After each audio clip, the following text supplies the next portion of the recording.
dans Star Wars, épisode 2, l'attaque des clones, diffusé ce lundi 2 janvier 2023 à 21h25 sur TMC, Hayden Christensen fait ses débuts sous les traits d'Anakin Skywalker. Un rôle qui aurait tombé entre les mains d'une immense star. À l'évocation d'Hayden Christensen, des millions de personnes pensent directement à Star Wars.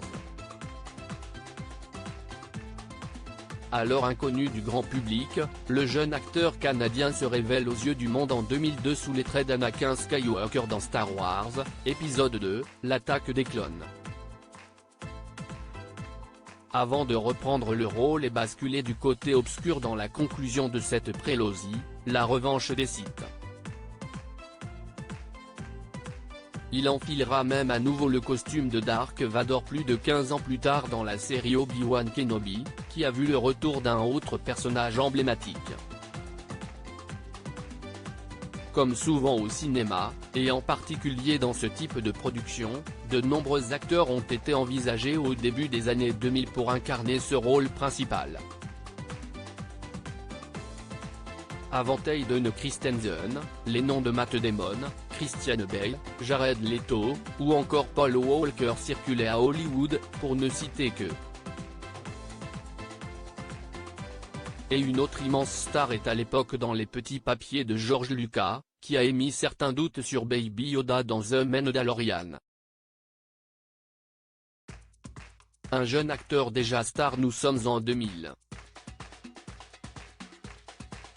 Après avoir mis en scène un Anakin enfant dans La Menace Fantôme, George Lucas se concentre sur les années d'apprenti Jedi de son personnage phare, alors jeune adulte. Pour l'attaque des clones, il lance donc une phase de casting. Il pense alors à un certain Leonardo DiCaprio, bien remarqué dans Gilbert Grape, 1993, Mort ou Vif, 1995, ou Roméo plus Juliette, 1996, le comédien américain est à l'époque déjà une star depuis son rôle dans le raz-de-marée Titanic en 1997. Je ne me sentais pas prêt à me plonger là-dedans lors d'un entretien au site Shortlist en 2015, Leonardo DiCaprio avait même confirmé cette étonnante rumeur. Le créateur de la saga l'avait bien approché pour le rôle d'Anakin. Oui, j'ai bien rencontré George Lucas pour parler de ça, si est-il vrai, confiait-il.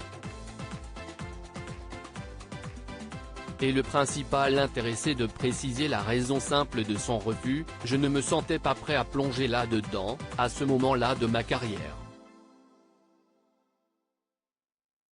Un choix apparemment judicieux vu la carrière que l'acteur oscarisé pour The Revenant a connue par la suite. De son côté, malgré l'accueil mitigé de cette prélogie, Hayden Christensen a parfaitement le job. Mais il n'a malheureusement jamais vraiment réussi à se sortir du rôle d'Anakin Skywalker.